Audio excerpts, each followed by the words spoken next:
I offered to do this, I was going to sort of demonstrate how I kind of do something that I would normally do. So a piece like this, I mean, forget about the basket illusion, I wasn't going to bother demonstrating that, but a piece like this is hollowed. It's all side grain, so it's in bowl orientation. But to do this requires that you have some type of hollowing equipment. And I figured that some people that are newer to the sport may not have hollowing rigs or any kind of hollowing equipment yet. So I decided to change the strategy and go with something a bit more easier that would not require any kind of hollowing rigs or hollowing tools or anything like that. So basically this is all done with hole gouge mostly and a couple of scrapers to help me get down into the corners there. This is all side grain work, so it's all done as if you were turning a bowl.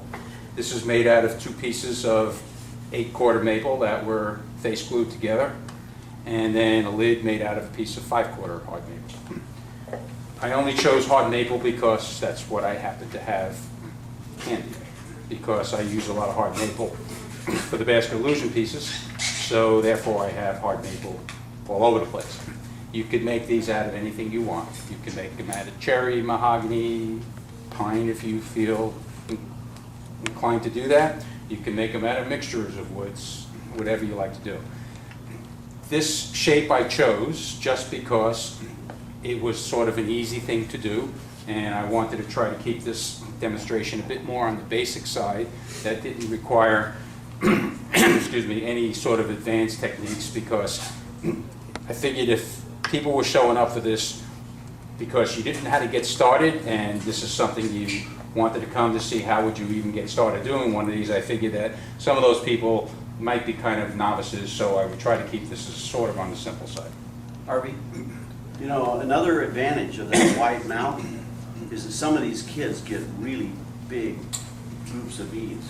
And it would actually probably be easier to put the beads in that one than that. Yeah, and I agree with you. And most of the pictures that I've been seeing of the pieces, they are somewhat larger than that. That one is just under 6 inches in diameter, and it's just about 4 inches tall. This one is close to 7 inches, about 6 3/4 inches diameter on the outside.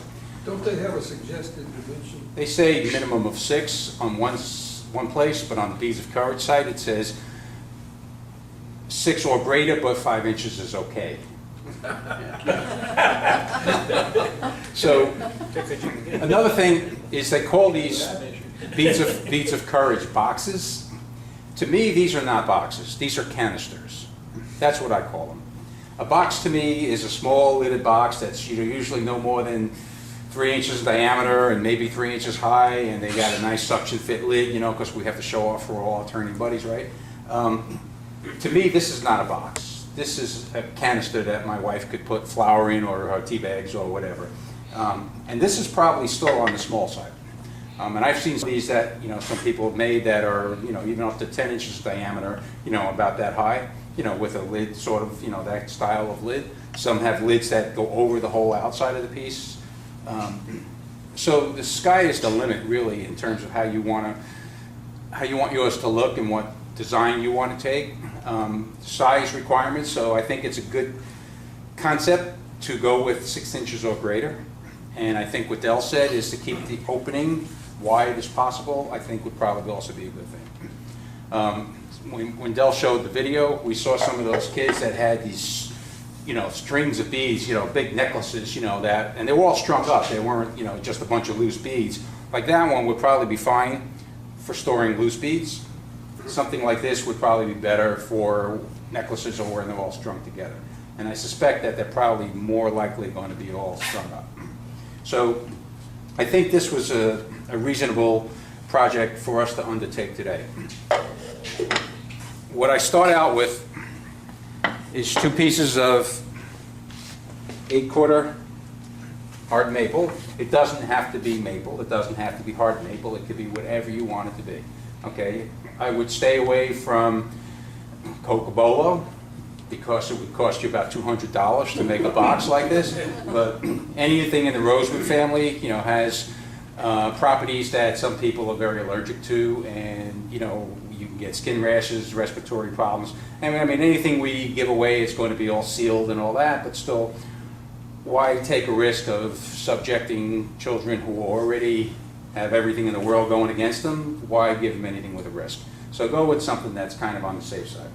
So what I start out with is 2 pieces like this, and what I end up with is 2 pieces that have been glued together like this. One side will have a recess, and the other side is going to have a tenon. This is going to be the bottom, this is going to become the top. Okay, so what I'm going to show you how I do is how I put these 2 pieces of wood together. I won't actually waste the time gluing them, but I will show you how I surface them so that they're flat, and how I can glue them up pretty quickly. And then I'll use this prepared piece to actually turn the piece today. So what I start out with is 1 piece, and it doesn't matter which is the top, which is the bottom. You have to decide up front which one is going to be the top of the box and which is going to be the bottom of the box. But it doesn't matter which surface I use, okay?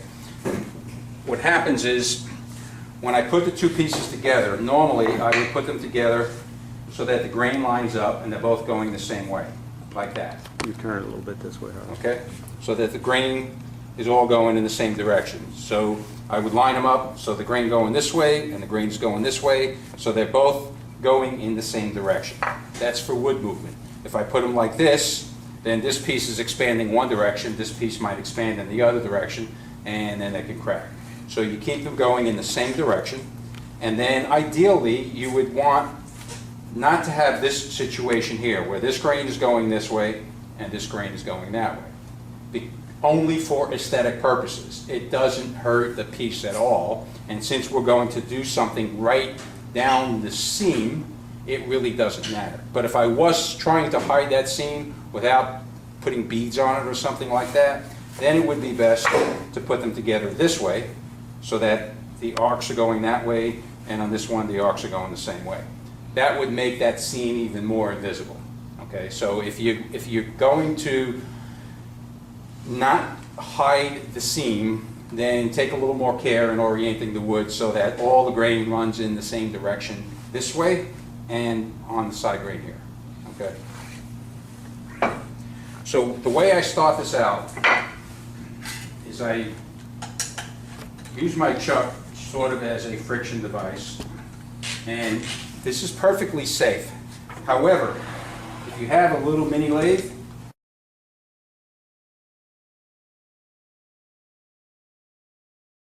then don't do this, okay?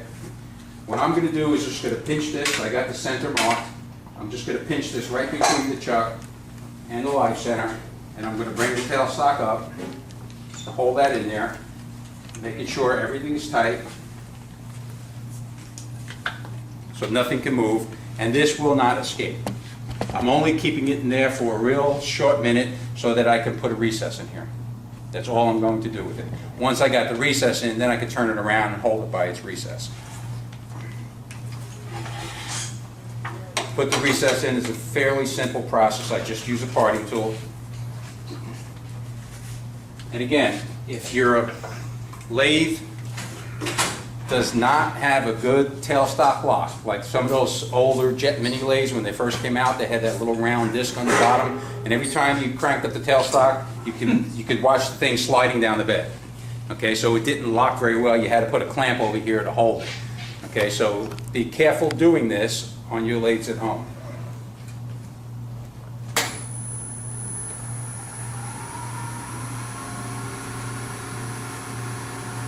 I always say that when I turn it home, I always wear a full face shield, and I honestly do that.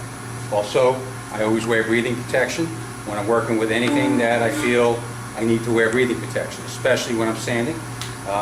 But that gets all kind of messy when you're trying to demonstrate, so I will put goggles over my glasses that are already safety glasses. Okay, so what I'm going to do here is I'm going to make a recess that I know will fit my chuck, and all I'm going to do is, now the tailstock's in the way here, but I'm just going to hold the tool over the tailstock, and I've raised the tool rest so that I can still be on center even though I'm tilting the tool. And I'm just going to come in here and make a reset. And it doesn't have to be terribly deep. This is going to be the top of the piece, so all this is going to get turned away anyway. All this will disappear later on. That's about all I need.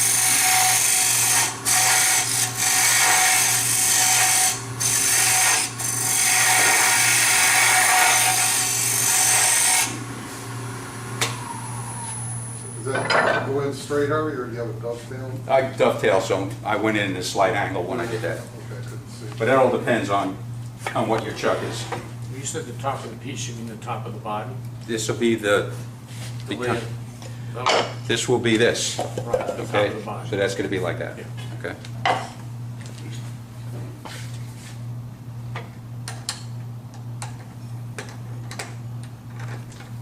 So now I can just expand into the recess, and I'm safely holding the piece.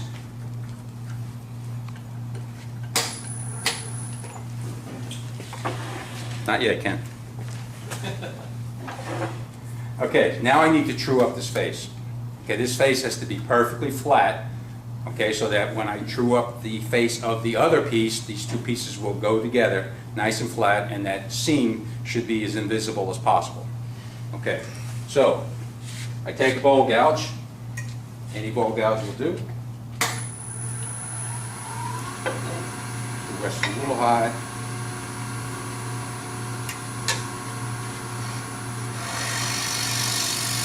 I'm just taking a light pass just to true it up. I don't care at this point if it's flat or not.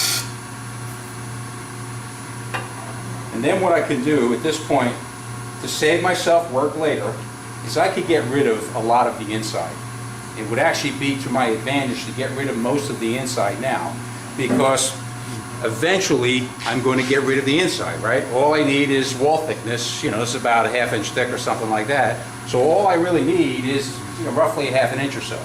So I could take out easily quite a bit of this now and save myself some work later. Now keep in mind that this is going to be the middle, this is the seam, this is going to be the very top. So I can't go all the way through at this point because I still need ways to hold everything to put it together. But I can get rid of some of the bulk here, which then would only leave me with this much that I have to worry that it needs to be perfectly flat. Otherwise, I got to make sure everything is perfectly flat. And then when I go to hollow it all out later, I'm going to have to work a lot harder, which is what I'm going to have to do when I actually use the blank that I prepared, because I didn't hollow that out in the beginning. So I could get rid of some of this here. So this is like turning the inside of a bowl.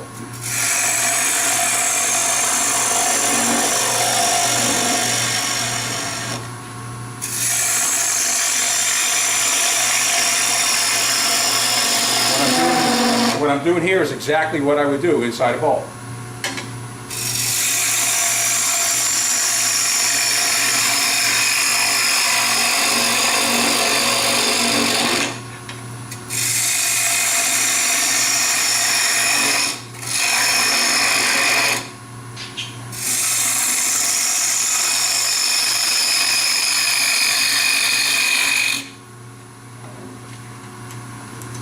So I don't put a hole in my elbow. I'll take this off here. I know it's going to happen. I feel it coming.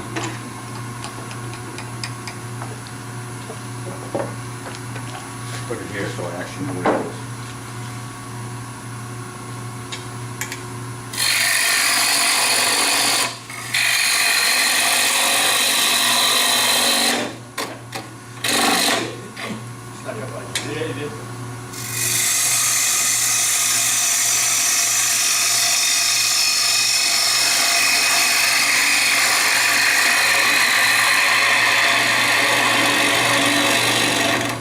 Okay, that's enough for now.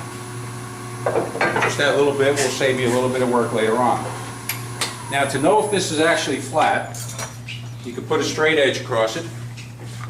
Unfortunately, I didn't bring a long enough straight edge. But I probably have something else here that's straight. This is straight. And I could tell by looking down that these two sides are not flat. So how do I flatten that so that I got a good glue surface? So this stick has 2 arrows on it. It tells me this is the end that has been run over my joiner.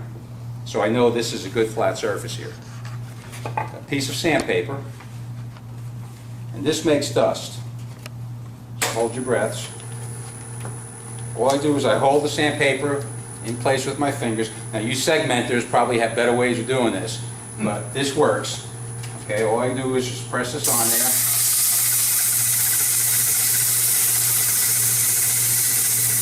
And don't breathe.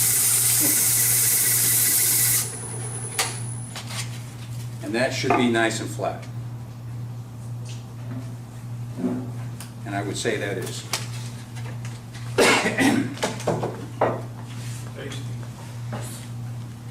Somebody have a question? I said, you said that is tasty. Oh, yes. Okay, so now I'm going to look at. Question. If you had a surface planer, do you think it'd be sufficient to plane the two? Probably, one- if you got a surface planer and you know that it can really flatten, I would do that. I have a surface planer. It hasn't been out of hiding in 10 to 12 years. I'd have to move so much stuff to get to it that I'd rather sniff a little dust here. Next thing it's important to do is to line the grain up in some direction. So I'm going vertically and put a witness mark here. And then take the other piece that you're going to use and do the same thing with it. So that everything is lined up, and put a witness mark over here.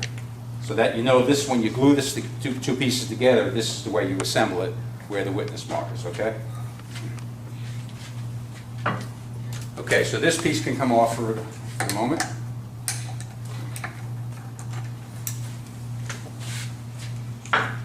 And this piece takes its place.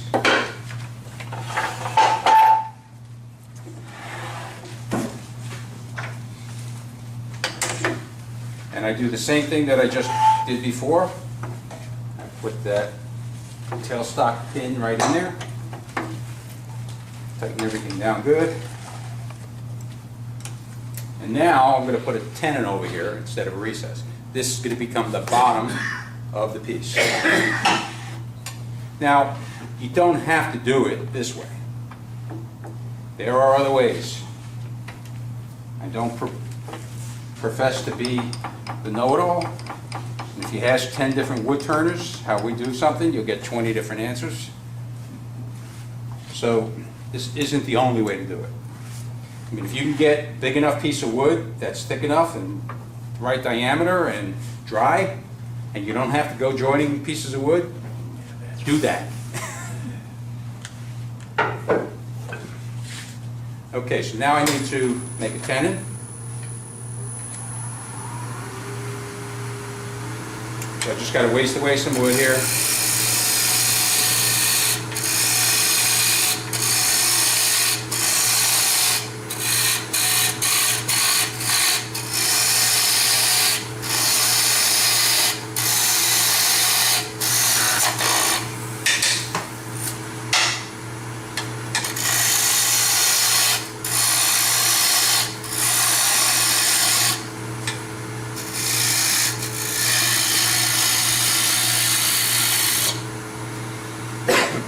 Remember, this is going to be the very bottom of the piece now.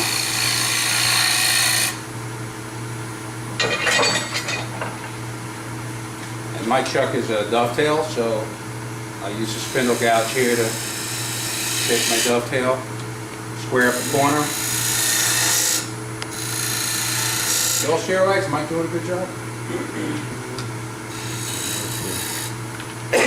Mike's not doing a good job, we'll kick him out and put Kevin up there. Cut my pay. So this piece is ready to turn around. So you see, I'm only using this friction drive method for a few minutes until I can get a way to hold the piece better. There are other ways of doing that. I mean, if you got a Foster bit, you can drill a hole with the Foster bit on your drill press to hold it with a recess. You could put it between centers. So there's always more than one way to skin a cat. But what I'm doing is fast. I trust it because I do it all the time. And I trust my lathe that I know the tailstock's not going to slip. And if anyone's interested, I just replaced the bearings on my Powermatic last week, very successfully, I might add. For the low cost of about 2 bearings and a belt for 40-something bucks maybe. You know, one bearing alone from Powermatic, look, they want $85 for this bearing and about $75 for that bearing. Actually, the 3520B has 2 bearings here and 1 over there. Mine's an A model, so I only have 1 there and 1 there. Okay, so now I got to flatten up this face. Now remember, this is the bottom of the box. So while I'm at it, I can get rid of some of the inside to make life easier a little bit later on. So we will do that.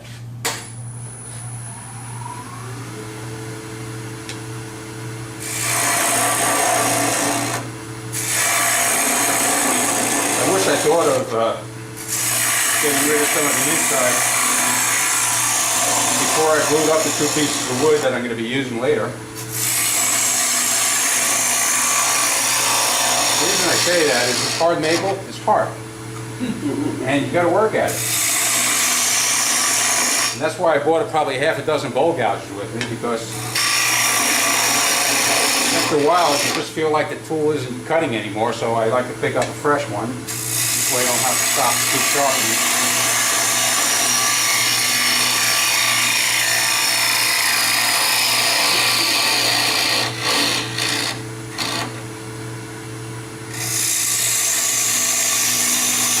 So remember, this is the bottom. So when I have to start getting rid of the inside after these 2 pieces are joined together and the glue is dried and everything, the harder part to get rid of is the part in the bottom, because that's when you're hanging over the tool rest. And that's when you got to get the tool way inside the piece.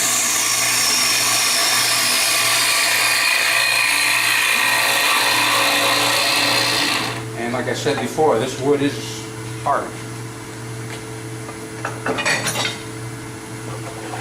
Okay, now we flatten. Take my $200 flattening jig. I sell these, by the way, $200. You get a free piece of sandpaper with it.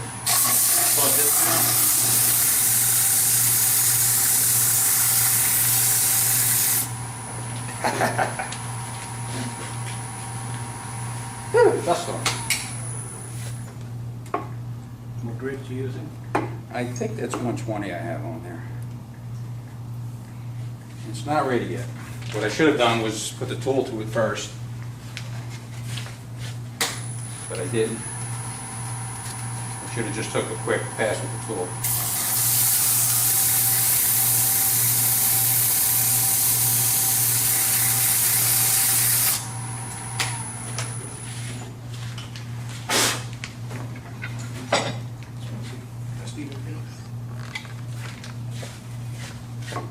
That's better.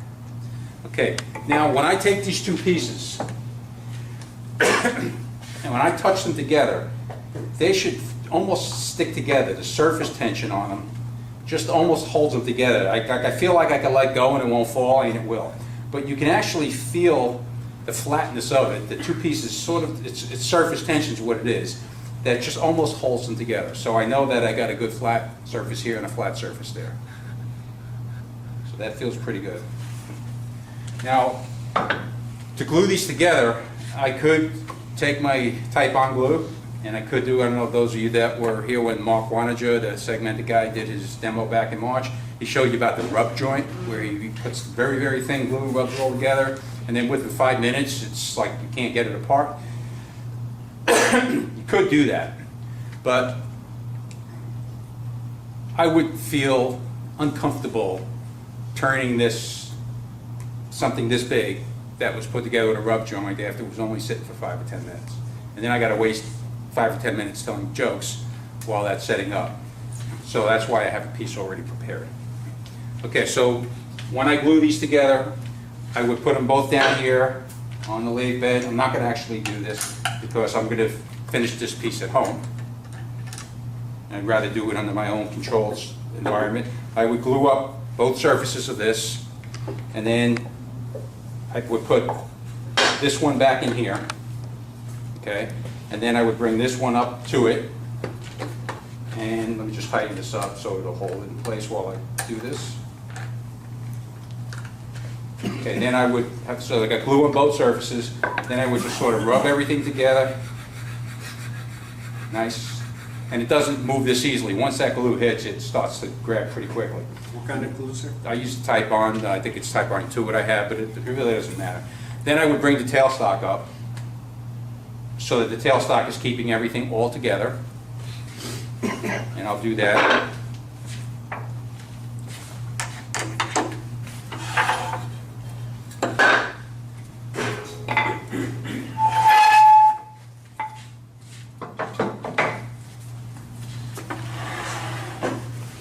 Okay, so again, lined up, I rub the pieces together, spread the glue nicely, and I would make sure that the piece had complete glue coverage. I mean, I would spread that glue so that there was no exposed wood, that every square millimeter has glue on both sides, okay? Then I would bring it up nice and tight, hold it together, then I would take a couple of these little clamps, and I put one up here, one down there, then I take it off the lathe and put it aside someplace overnight. Then tomorrow I can finish turning this, and then what I would have is what you see here, which is what we will now move to for my next trick.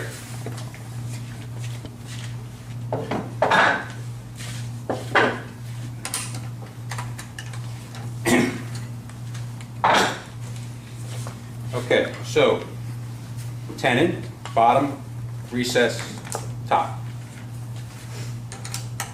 Doesn't have to be that way. I could make that the bottom, make this the top, but now I've wasted 1/4 of an inch, okay? And then I'm gonna waste another 1/8 of an inch to get rid of this. Four pieces of wood? It looks Two, like this is 2. It's just I didn't round it all. Oh, okay. You'll see in a minute when I,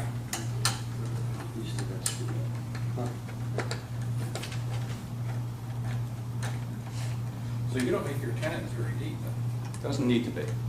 Everybody thinks the tenon's gotta be as deep as the opening of the chuck. 1/4 of an inch is already a waste. Depending on your chuck, if you're using a Talon, one-way chuck with serrated teeth, you gotta have a minimum of 2 teeth on the tenon, otherwise it gets pushed out.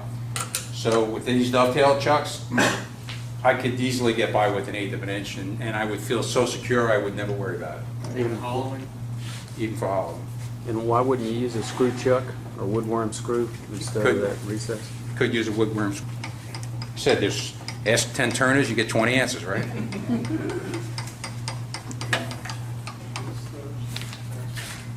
So for hollowing, you never use faceplate? I never use faceplates. I just turned a big piece of Bradford pear for hopefully my next basket illusion. And that went on the lathe. This is right after I did my bearings, so I wanted to really test the bearings out, see that I did a good job. So this pace, I couldn't get it up there here myself. I had to get my son to help me. So I'm going to say it was probably like in the 100-pound range. And it was about 12 inches diameter, and it was probably about 15 inches long. And I got that up there just between centers. And drewed it up, already had the bark off, and put a tenon on this end, that was about a 4-inch tenon for one of my bigger chucks, and I went to work on it. I really don't have to even waste the time doing that. I could just go start shaping it, but just so Ken sees that this is 2 pieces of wood, not 4, I'll chew up the silk. I'm only doing this for you, Ken. I wouldn't do it for anyone else in here.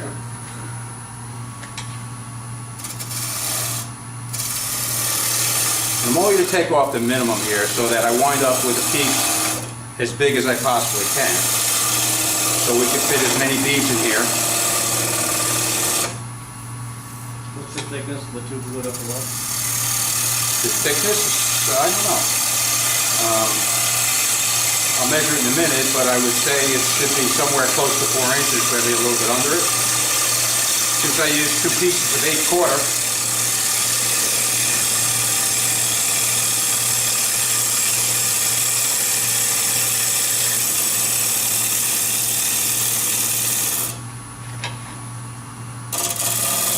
now this, I come in the other way so that I don't splinter out the face.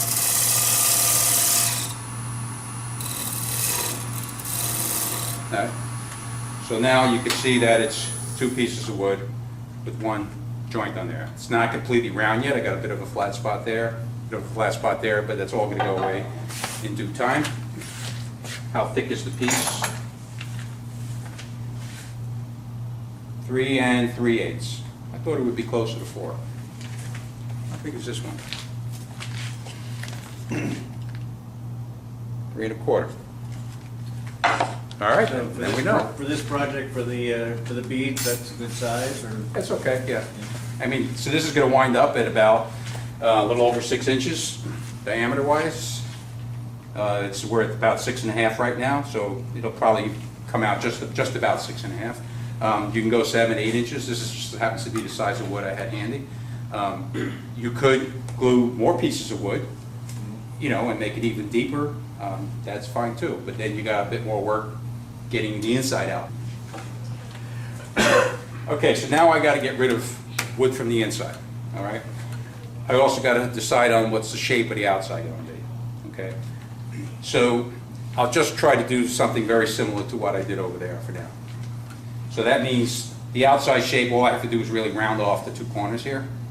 I still need to true it up more because I still have a flat spot there and a flat spot there. But since I've already positioned the tool rest in mode for removing wood, I will stay there and continue doing that. I got to true up the face here because it's wobbly.